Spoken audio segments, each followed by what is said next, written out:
Hi everyone, welcome. Thank you for joining us today. We're very excited to have you on. My name is Tatiana and I'm a campaign manager here at Tradeshift. Just a couple of housekeeping rules. We will make this presentation slides available right after the webinar. We will also have a Q&A session at the end of the webinar. So if you have any questions at all, please feel free to send them to us via chat window and we will get to them at the end. And now I'm very excited to welcome Catherine Lau. She's our pre-sales, the head of pre-sales here at Tradeshift. Thank you, Tatiana. Good morning and good afternoon, everyone, depending where you are based today. Today I have the pleasure of joining with me is Steve Sprague, who is the VP of Marketing and Product Strategy at Invoiceware, one of our partners at Tradeshift. It's a very simple agenda to go through today, 3 sections. First of all, I will open with an introduction to Tradeshift and what Tradeshift does, followed on with Steve telling us a little bit more about e-invoicing in Latin America and the compliance requirements associated with Latin America. And then finally, I will end with how could enterprises go about to achieve 100% compliance in Latin America with Tradeshift. The Tradeshift Business Cloud is a cloud-based platform that enables businesses to connect to their supply chain and conduct business interactions such as electronic invoicing, workflow payments, vendor management, and so on. We've had an excellent traction since founding the company 3 years ago.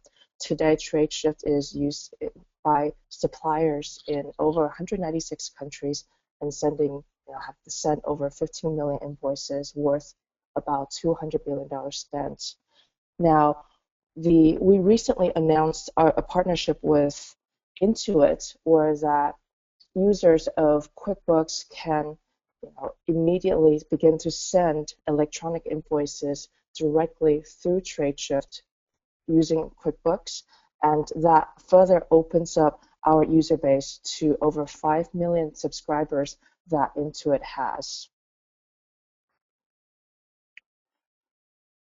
One of the most commonly used capability within Tradeshift is electronic invoicing. And the biggest value proposition is that while there are no barriers to join, right? Any businesses can simply easily sign up and start sending electronic invoices through Tradeshift for free.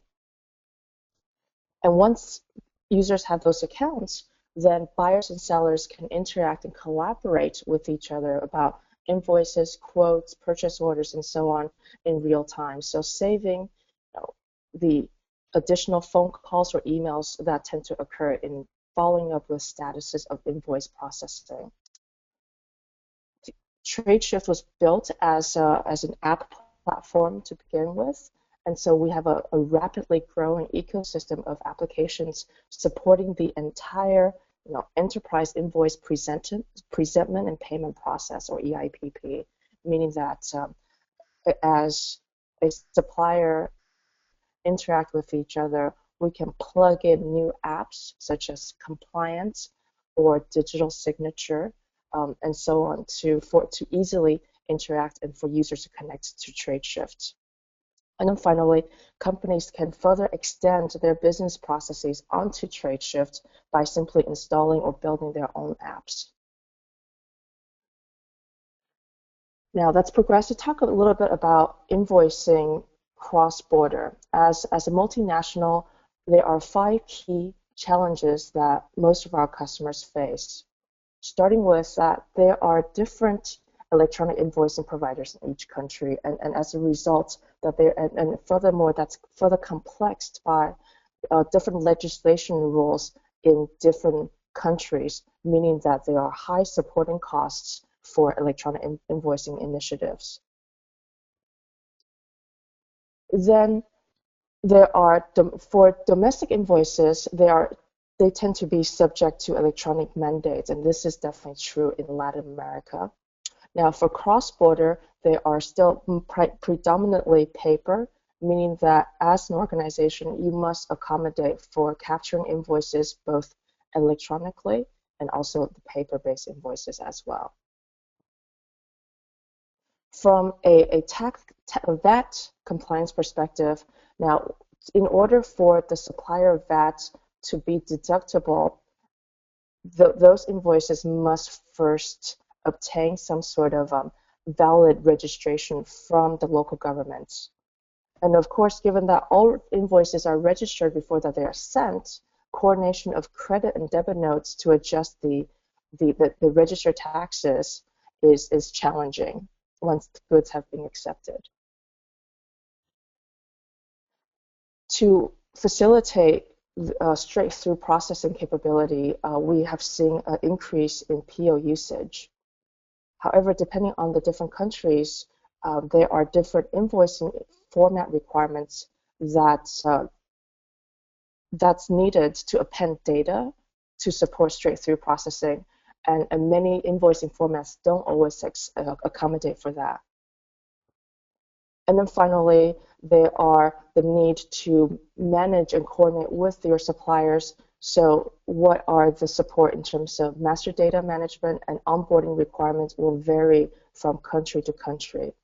And then, of course, the ability to articulate and feedback payment status, PO changes, and any type of interaction needed with the supplier also needs to be accommodated for.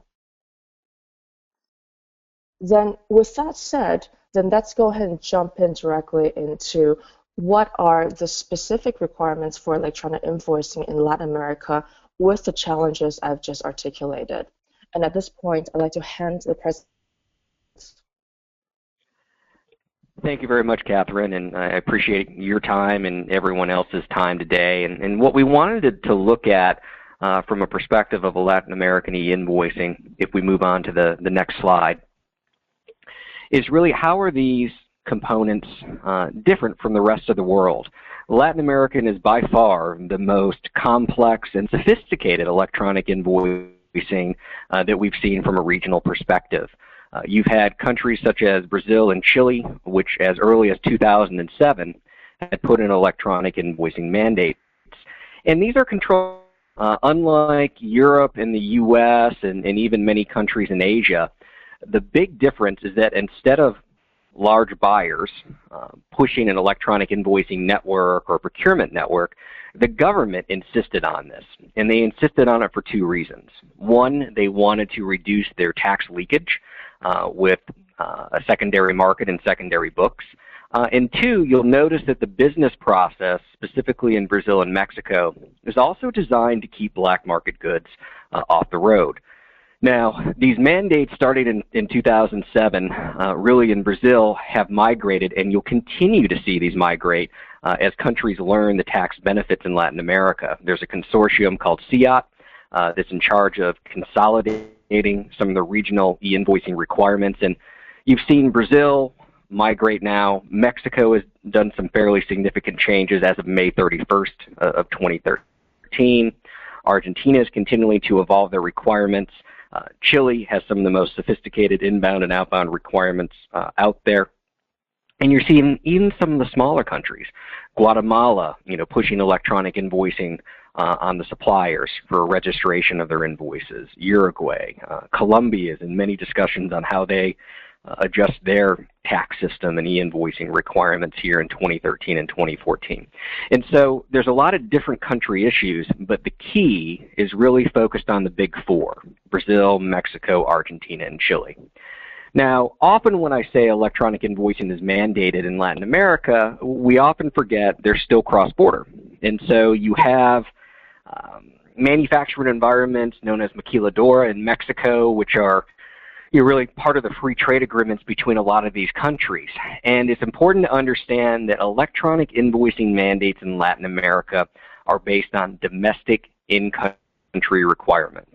And so a Brazil tax ID to a Brazil tax ID, Mexico tax ID to a Mexico tax ID. Foreign invoices, a U.S. company invoicing into Mexico, that's predominantly paper. In Argentina, a company invoicing into Chile is going to be predominantly paper.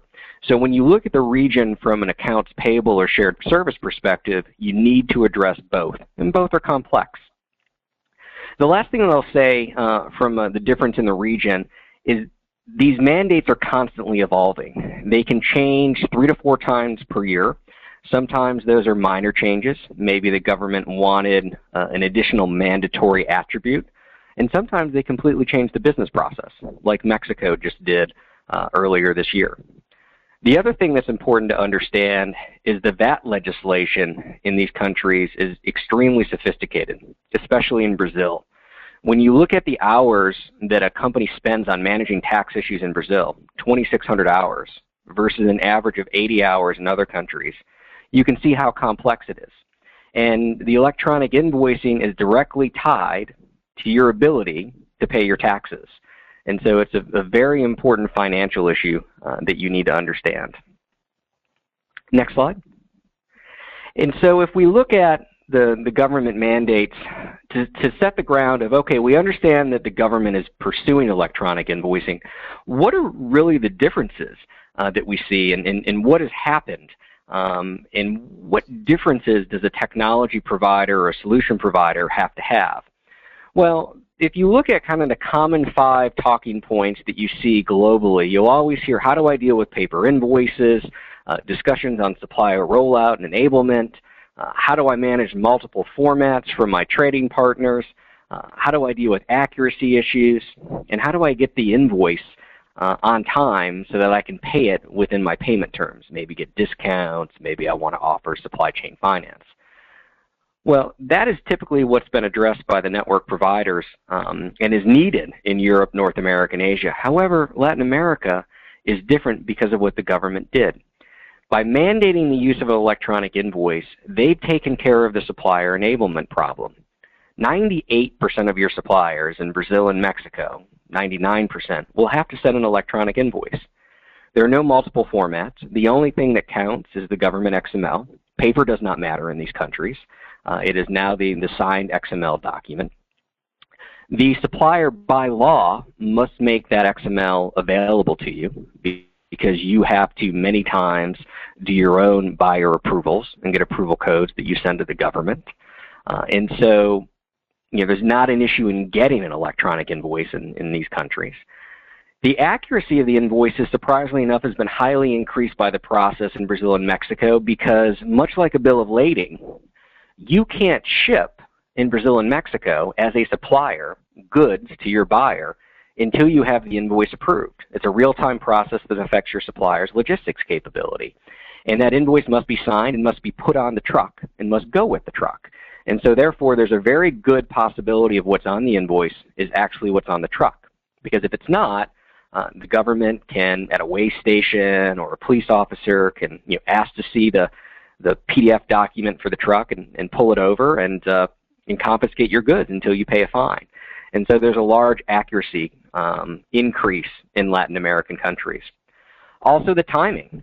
Because the invoice must be with the truck, you can get the XML invoice even before goods arrive. So you have the possibility to do your 3-way match. And Tradeshift Business Firewall is something that's very unique in this perspective, that you can match against the PO at the line item level, at the tax level. You can be ready for the goods receipt to trigger that match. And so government e-invoicing has a lot of scary connotations to it, but there's a lot of transparency and benefit to the entire supply chain once implemented. Next slide, please. And so let's take a look at, this is really the Brazil process. And if you look at from a supplier perspective, what your suppliers are having to do, they must generate an electronic invoice out of their accounting system here in step 1. They must apply a digital signature to it. They'll have their own private key. There's no random keys. You're assigned an ID by the government, much like you'd get a passport or a driver's license, and that becomes your identity and your stamp. And you must create this XML and sign it. It would go to the SAFAZ, the Brazilian government, in a real-time web service. The SAFAZ will do some checks to it, and they'll apply what we call signing attributes back. And those codes have to be brought back into the supplier accounting system. Now, important, these invoices are traditionally sequenced. And so the invoice 1, 2, 3, 4, and 5. And so you want to make sure that you have that sequential flow as a supplier. Once the invoice comes back, a PDF representation must be printed out, put on the truck, and then the truck can leave the warehouse and go on to the buyer. Now, from the buyer perspective, on the accounts payable perspective, once they receive this document, if you build out, you'll notice that there are account payables issues that you have to do. Those accounts payable issues are really twofold. One, you have to do what's called an OK to deduct status. You need to get the invoice approved. There's specific validation codes that you have to obtain with that, and those need to be filed with your government reports on a monthly basis.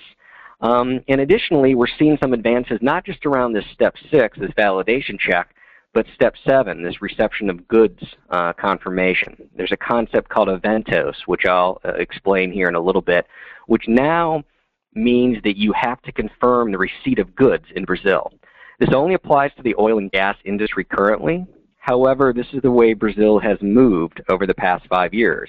They start with controlled industries, they get their feet wet, they work the kinks out of the system, and then they apply it to all industries. And so as a buyer, you really have a coordinated business process type issue that you have to solve. There is a benefit that the supplier is sending the electronic invoice, but there's a lot more that you have to do and that you're accountable for on the buyer side. Next slide. If you go on to the next slide, we'll talk about Mexico here. And the important thing, especially for everyone on the phone today, is that Mexico made a major change. And surprisingly enough, Tradeshift and Invoiceware are two of the few global organizations that are talking about this. This is the most significant electronic invoicing mandate in the past 5 years globally. It's affecting over 500,000 companies directly, and it's affecting every single company that does procurement in Mexico. If you have a tax ID and you're procuring from local Mexico tax IDs. Now, what's happened? 90% of invoices in Mexico were on a batch process called CFD. It's been XML. It's been around since around 2009, 2008, and been progressing. But 90% of invoices were on this self-signing, batch reporting to the government. And about really 2010, the government came out with this concept of a third-party signature, what they call CFDI. The I stands for over the internet. And they've been progressively moving smaller companies and new companies to this concept of CFDI. And so there's always been a grandfather clause. So the government would come out with a new internet mandate, then a new set of companies would have to move. But if you were doing electronic invoicing in Mexico prior to January 2010, you could still do CFD. There's no grandfather clause anymore. Every single company, and most of the large multinationals are CFD, will have to transition by December 31st, 2013. You must be sending CFDI on January 1st. Otherwise, you'll have trouble shipping. You'll have invoicing issues. Customers won't pay your invoices, etc. The other thing that's a massive change is this concept of paper in Mexico. They had a document, a CBB, a códigos, which had a barcode on it, which was a specific way of utilizing paper in Mexico. It used to be a revenue tier of 4 million pesos and below. If you were doing less than 4 million pesos annually, you could still do the CBB paper. That's now been reduced down to 250,000 pesos. It's approximately $20,000 a year.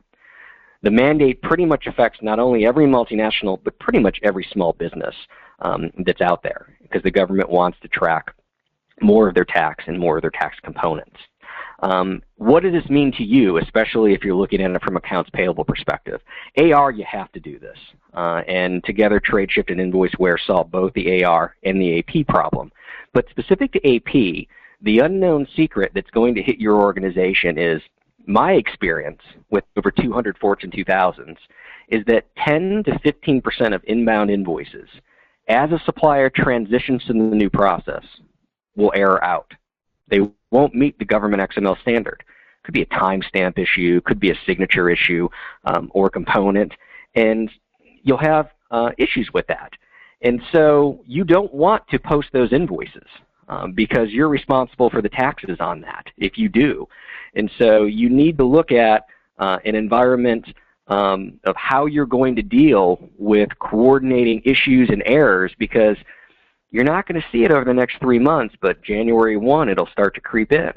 And so your 2014 taxes, your remittances, your bookings can definitely be affected if you're not looking at this seriously. Next slide, please.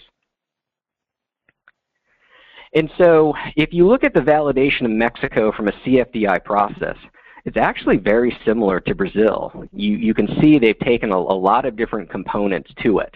I think one of the more simpler things that Mexico did other than Brazil is they only have a CFDI format. There's no distinguishing between a goods invoice or service invoice. There's a CFDI. In Brazil, there's a difference between a service invoice at the city level, goods invoice at the state, transportation and 3PLs have a whole different format. Mexico did get a simpler format with just one type of document.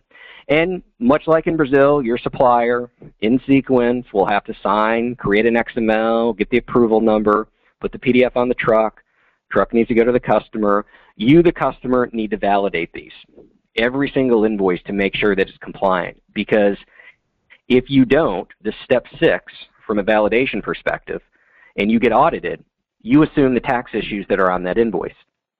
And so you can't deduct invalid invoices. And so it could be a huge penalty risk for you. And so this step 6 is really key. Now, what you don't want to do is absorb a whole lot of dispute management. So one of the things that Tradeshift and Invoiceware has done is we've automated this step 6, this validation process. So we put the onus of compliance back on the supplier. We want to make sure the supplier sends in a valid invoice before we start our commercial process.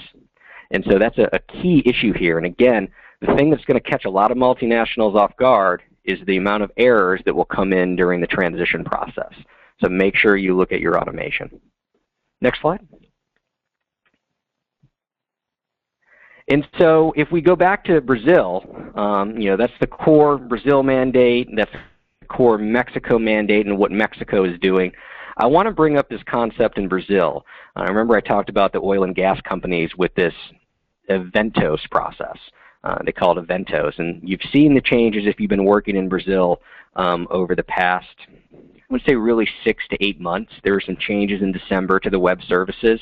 But here's where the government is going. Right? You have always, if you look over here at the supplier, step 1, the suppliers always had to create an NFE and register it with the government.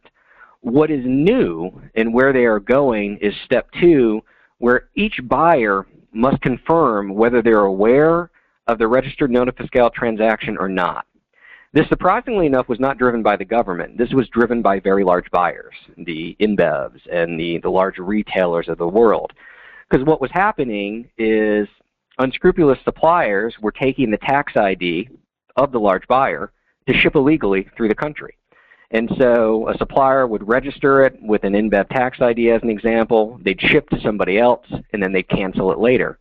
Well, that created a huge audit issue for the large buyer. And so the government put in this confirmation of all nota fiscals, because what it does is it allows them to weed out those suppliers that are utilizing tax IDs illegally. And so this creates a bi-directional management by the government with this confirmation. The other thing that's changing, all right, is this concept of confirming the operation. And what that means is when the goods arrive after the truck has delivered to the customer, in the step 5 here, you must tell the government, if I bought 100 widgets, did I receive 100 widgets into my warehouse? Did I accept the goods based on the invoice? And you'll tell them, yes, I did. Or did I only accept 80 of the widgets? And I have to tell the government that I didn't accept 20 because they were damaged in transit. This confirmation of goods receipt is really to eliminate black market goods. Again, it's affecting oil and gas. Right now, retail gas stations, those distributing gasoline is the first. But as you can see down here, they're going through this process of acknowledging in batch on a 180-day basis of all NFEs. This is hitting every single company. It's not real time. It's pretty much batch for everyone now. This real time of the confirmation notices is oil and gas, and we expect it to move throughout the chemicals industry and out manufacturing throughout 2013 and 2014. Next slide, please. And so with that, Catherine, I'd like to turn it back over to you. Yeah, no, thank you for that, Steve. Man, that's pretty complex as we think about having to move into each countries within Latin America and having to manage the different government entities and coordinate all the interactions with them. And this is really why the Tradeshift and Invoiceware solution is so powerful, because by combining an intelligent and global electronic invoicing platform with the ability to guarantee compliance by automating a process of checking against various tax authorities locally within each country, we can really take the compliance headaches away from multinationals like yourselves. So let's drill a little bit into what the solution looks like. So, and as Steve had gone through, I mean, there are, in describing the landscape of invoicing in Latin America, there are really three key considerations. Consideration one is that, well, there are compliance requirements and the need for a company to not simply avoid the fine associated with invalid invoices, but also the ability to deduct VAT on the invoices to the government, because ultimately, as a buyer, you are responsible for sorting out what VAT can be deducted, and of course, with large purchases, that becomes quite a significant amount on your bottom line. Then secondly is that, well, once we have the compliance pat, then we need to think about how do we make our AP organization much more efficient, right? To really facilitate as much straight-through processing as possible. And typically, what we do is then checking against there is a PO matches all the way down to the line level. If there's no PO, is there a workflow process that's tied, tightly tied into the process so that the invoice can be approved by the right buyer or the right business owner for that invoice or for the purchase. And then, of course, has the goods has arrived, and can we do a three-way match against that? And a process that we call OK to pay must occur. And then finally, once we've looked at achieved compliance, achieved an efficient AP processing, we can then start to look at finance optimization, right? Now, as an organization, what are we doing with our working capital management? Are we realizing all the discounts out there that's available for us? And how can we gain a higher return on the cash that's sitting on hand? And this is, with those three key considerations, I would like to dive a little bit into our Tradeshift's Latin American compliance app, which is powered by Invoiceware. It's a single process to address the concerns and considerations I've just described, particularly to put the checkbox on the fiscal compliance, meaning that it's okay to deduct the VAT on this invoice because that invoice is valid. And then secondly, to ensure that there is a commercial compliance on that invoice. It's met, match the PO, match the two-way match, and it's now okay to pay. Given that it is in a different geography, right? The partnership gives us local language phone support, meaning that if your local AP team has questions or their suppliers have questions, they can speak to someone in Spanish directly or in Portuguese. And furthermore, depending on the type of systems that they have, we have a variety of connectivity options that's provided to make it very simple for a supplier to send an electronic invoice directly through Tradeshift. And there are no fees ever for the supplier, and when combined with no fees, full real-time interactivity to collaborate on the progress of an invoice, Tradeshift delivers the highest value proposition to the suppliers, and which also means that there's a high adoption rate from a supplier onboarding perspective. How does it work? Well, let's take a look at the flow of how a document will typically flow through Tradeshift and go through the validation process. So step one, a supplier can take their registered XML invoice document. Remember, in Latin America, most invoices are coming in as XML. So what they will do is upload, FTP, or email that XML document to Tradeshift. When Tradeshift receives that XML document, the first step that we will do is then using the Invoiceware app, we can conduct and perform the fiscal validation to make sure that that invoice is indeed valid, has registered against the government, and everything is kosher. And I believe that there are about 25 or 26 validations that Invoiceware goes through to make sure that that invoice is accurate in every single way. And of course, by accurate meaning that from a government tax compliance perspective. Then next step that occurs after the fiscal validation, the next step that occurs is a commercial validation, or within Tradeshift, something that we call the business firewall. And this is where we perform the checks against a PO match, against perhaps a list of names that's used as personal reference, all the business rules that has been set up on Tradeshift that is modeled after how your organization functions and how invoices ought to be sent to you, because again, depending on different legal entities that you may have, you may receive invoices differently than another set of legal entities. Then once the business rules have been passed, then we consider that a valid invoice. At that point, and we can then forward that invoice directly to your ERP system.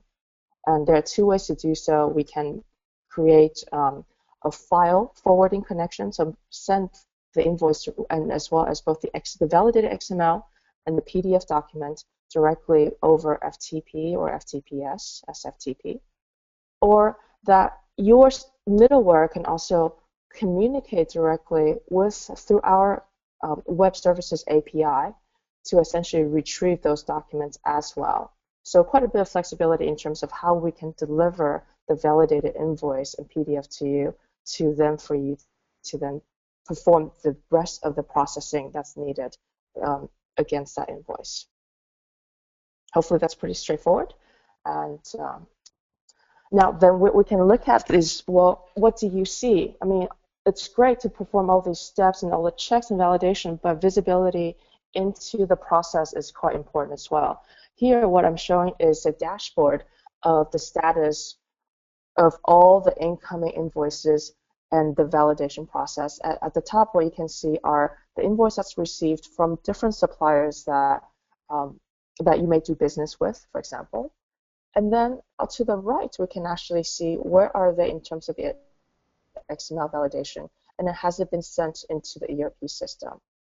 And we can even drill down into the document to look at all the details around who is it from, when was it processed, when was it sent, and any type of acceptance or rejection message that is associated with that invoice. And of course, anything that is invalid will be rejected back to the supplier automatically, saving you that extra step of having to manage that process. And with this compliance app, we at Tradeshift and Invoiceware can deliver 100% compliance guarantee in Latin America. So from a guaranteed perspective, it's full AP and AR invoice validation. And also, because you're now offloading the checks against the government, you're offloading any type of need to track legislation changes, upgrades to the system, anything that changes on the government side, I mean, that is fully managed by us. And of course, with the power of the business firewall, we can make sure that not only will you have a fiscal validation on that invoice, but also that invoice can be validated commercially before it's paid, which then leads to a streamlined business process. We can eliminate any type of configuration issues, reduce high cost of having to localize your system within each countries that you enter within Latin America. And then the fact that we can provide support and user support in the local language, that is a further added value to you as a buyer in a multinational corporation. And then finally, the key here is to remove risks associated with entering a new market, risks associated with transacting in a country that that you may not be familiar with. So the fact that by making sure that all invoices are government validated, we now eliminate the risk of having to deal with audits, penalties, and in Brazil, for example, it's jail time when the wrong invoices are being processed or are not being invalidated within an acceptable time frame. And then finally, I think from a business perspective, ultimately, it further ensures that your ability to transact in a foreign country is ensured by making sure that the ability to ship, collect money, and can legally file taxes are fully taken care of. And before we move into the Q&A session, I'd like to simply leave you with one comment: is please let us assist with the Latin American e-invoicing rollouts, particularly in Mexico with the legislation changes. Let's get ahead of that process and to make sure that you meet the December 31st timeframe. Now I open the floor for questions and answers. Great, thank you so much, Catherine. And now, if you have any questions at all, please feel free to just type them into your chat window, and we'll try to get to as many questions as possible. And I'm seeing that we have our first question already, and it is, what is the difference between goods invoices and services invoices? Well, Tatiana, let me take that. And so it really depends on the country. And I would classify it as other countries: Mexico, Chile, Argentina, and then Brazil. In countries like Mexico, the CFDI document is really cross-function. It doesn't distinguish between goods invoices or service invoices. And so you have one really XML document that covers both. In Brazil, it is a little bit different. In Brazil, they apply the taxes to goods at a state level. And so there's 21 states and different testing environments. And so a goods invoice is validated with these state web services. The city invoices and service invoices are done at the city or municipality level. And it brings some complexity to the buyer because you could have multiple cities. Each city has their own different tax regimes. We support 120 cities with the Tradeshift partnership. It's all the large cities where majority of transactions happen. But I think the key in Brazil to remember on the service invoice side is that the supplier doesn't always necessarily send it to you. It has to go through the government city portals. And so therefore you have three types of service invoices in Brazil you have to deal with as an accounts payable staff. The first one is fully automated. This is like Sao Paulo or Rio de Janeiro, where there's a full web service capability. Probably going to be majority of business transactions done in these regions. You have what we call semi-automated, and we built into the solution the ability to upload these files. You have a CAPTCHA, so you actually have to go into the government website in these secondary cities and download your standard files. But you can put those into a hot folder, you can email those to Tradeshift, and we will parse them out and go through the normal process of those. And then you also have service invoices in Brazil that are paper. You just can't do anything but log in and pull down a PDF. And so CloudScan, which is a Tradeshift solution to turn paper into an electronic document, is mandatory for those. And so look at service invoices, the same in most countries. Brazil is where your red flag is, but Tradeshift, between all the different solutions, cover all three types of issues you'll see in Brazil. Great, thank you so much, Steve. We do have another question, and that is there somewhere a consolidation document that we can see that outlines all the new government regulations in Mexico? Sure. So Tradeshift, and one of the things we can do is if you email Tradeshift and with follow-up, we can provide documentation together on that and what the legislation is. The core legislation is always available on the government websites. So if you go to the Mexico SAT and look at Factura Electronica, it will have all the different components to it, but we do have some white papers that will give you the high-level analysis, and be sure to reach out to Tradeshift to get those, and we'll forward those afterwards as well. Definitely. And a really good question from the audience, and it's asking us to explain a little more about the grandfather clause in Mexico. There's a couple of companies that are concerned that about this issue. Can you talk a little more about that? Sure, and it goes to the fact that there are always two different types of invoices in Mexico since January 1st, 2010. This concept of CFD, and you can look at that as a batch format. And so on the outbound side, if you're dealing with folio numbers and monthly reports, you're CFD. You're not CFDI. CFDI is a real-time validation process, and CFDI is the government movement. Now, what happened is really big companies that have been doing business in Mexico prior to 2010 were most likely on CFD. And so that's why 90% of invoices were on CFD. And what has happened is the government has repealed CFD, and no one is allowed to use it anymore as of January 1, 2014. That is a massive change. There have always been some grandfather clauses over the past 2 years that stated you could stay on CFD. That's no longer. That's the biggest change, and that's why I say it's affecting 500,000 companies, and it's affecting the majority of the invoices. And so the way to look at it is every company that's doing over 250,000 pesos, approximately $20,000 a year in revenue, must be on CFDI. There is no ambiguity in the law. It's very clear, and you have to make this transition if you're sending invoices, and it will affect all your inbound invoices, because think about it. You might have been receiving paper from quite a few smaller suppliers. They're all going to be transitioned if they're over $20,000 a year to electronic. You might have been receiving CFD from your largest suppliers, right, because they were grandfathered in. You're no longer going to do that. You're going to get CFDI as of January 1 from these large companies. And by law, it states in the CFF or the diaries, you must validate and archive CFDI XML for a period of 5 years, because that is what will be utilized for audit. I talked to a lot of companies that are still looking at Starbucks and they still want to scan paper.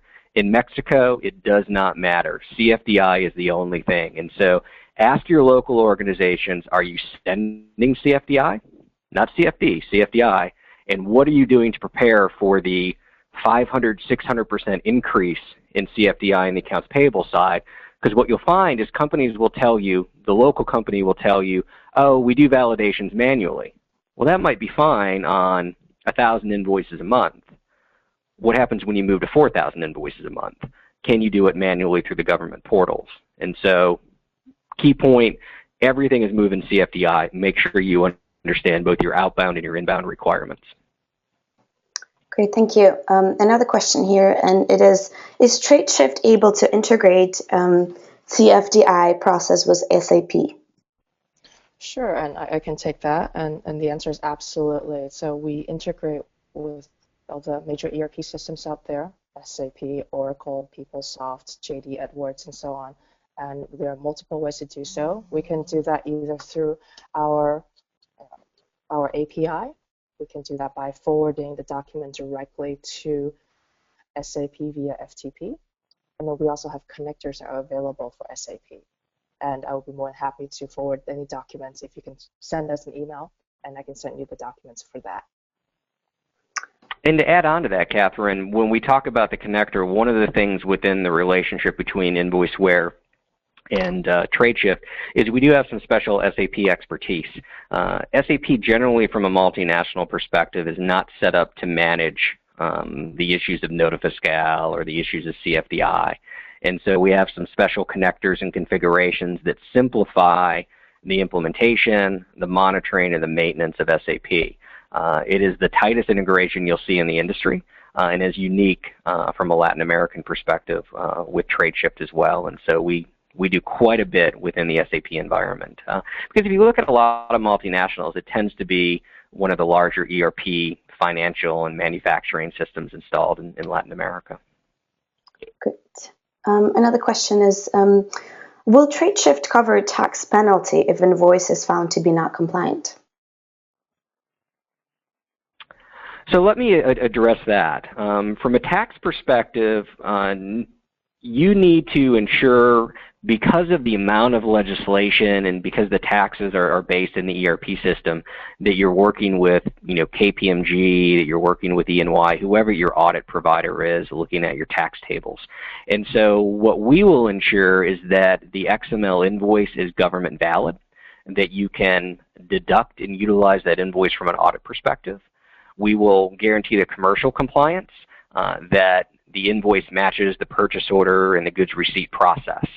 As far as tax tables and issues, those are so complex and unique to an entity in change based on products, acquisitions. That is something that we recommend you work with your tax and your audit counsel on, because it's so unique to the ERP system. Great. And in terms of a timeline, so for someone who will now need to switch to SFDI, how much time should they leave for themselves to be able to fully transition?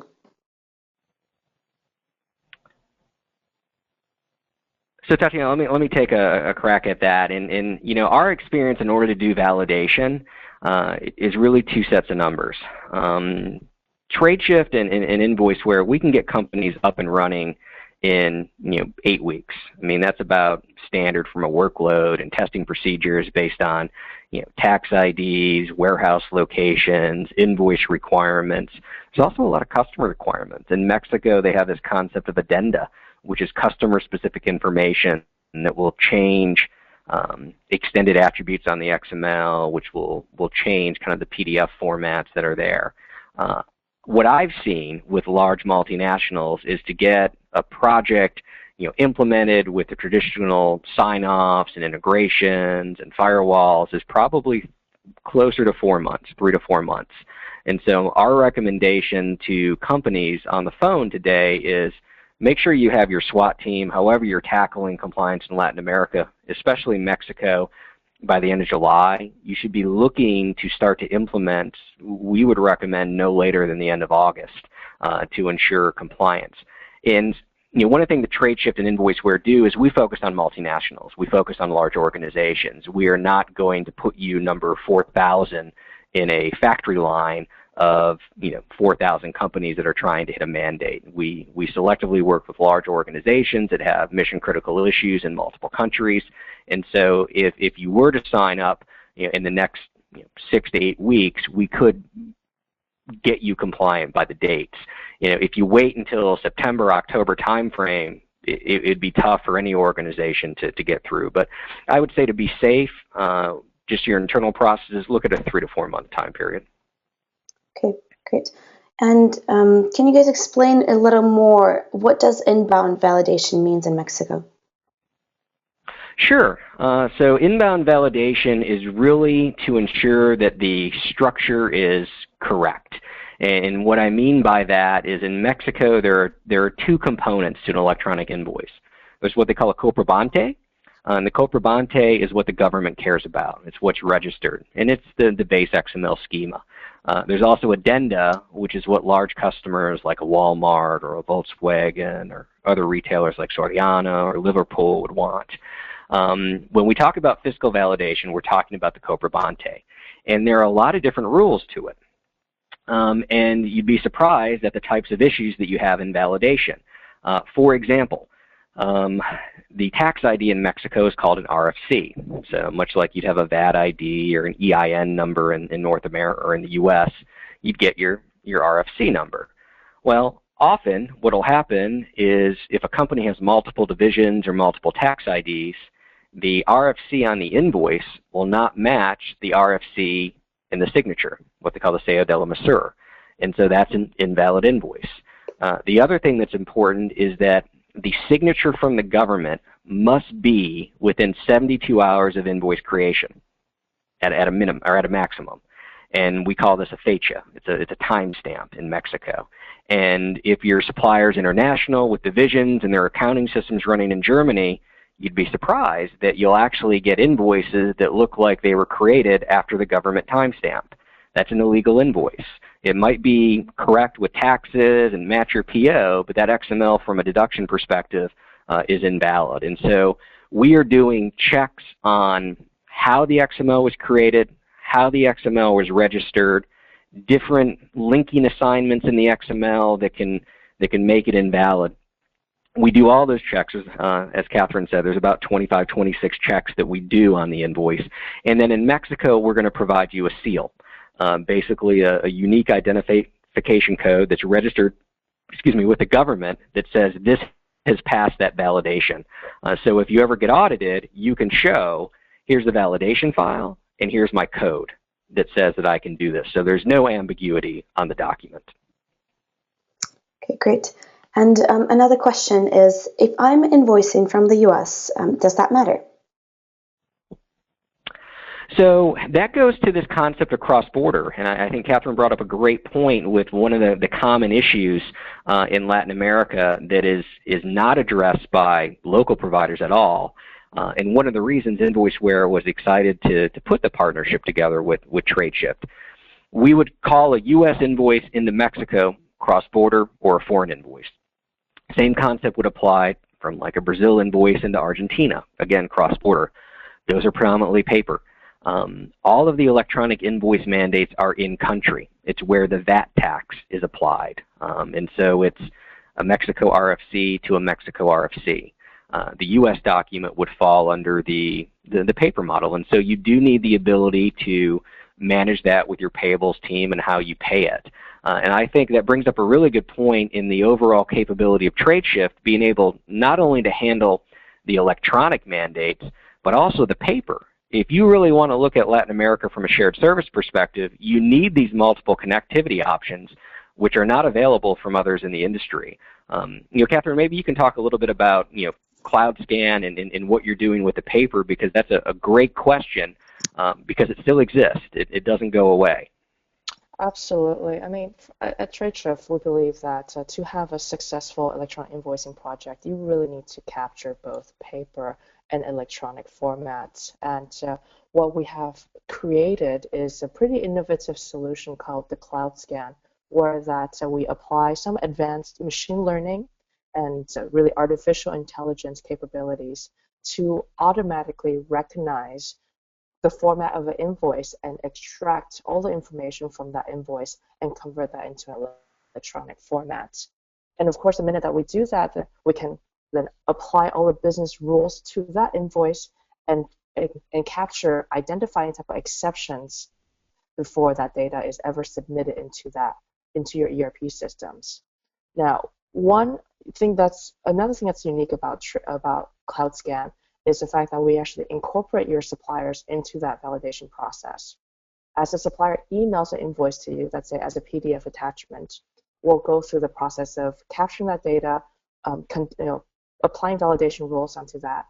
The exceptions that are captured, what that will then do is send an email back to the supplier and asking the suppliers to address those exceptions, whether they address the exceptions that, hey, a PO number is missing, for example, or this is a duplicate invoice from the one that we've seen already because you sent us 2 emails, right? So we can actually block a lot of exception handling directly within the data capture process, rather than having to wait until that data enters into your ERP and your AP team having to address it after the fact. And we would love to do a demo of Cloud Scan with you at any time. Great, thank you, Catherine. And we are running out of time, so I'm just going to ask our last question, and that is, what should I do as a next step to achieve my compliance in Latin America? That's a great question, because time is of the essence here. And so we would recommend really 3 things. The first is, from a financial perspective, talk to your local group on what they're currently doing, both on the accounts receivable side and the accounts payable side. Understand what compliance means from a financial perspective. And within that, if they say, well, we're already doing CFDI, okay, that's a small piece. How does that affect your whole global ERP and your payables process, your shared service environment? 80% of the work is not the signature or just the validation. It's how all of that is processed. An invoice is not done with compliance in Latin America until it's paid, because of all the continuing tax issues that are associated with it. So understand what you're doing in Latin America, in each one of these countries, invoice volume, current processes. Understand how your IT organization is solving this from a technology perspective.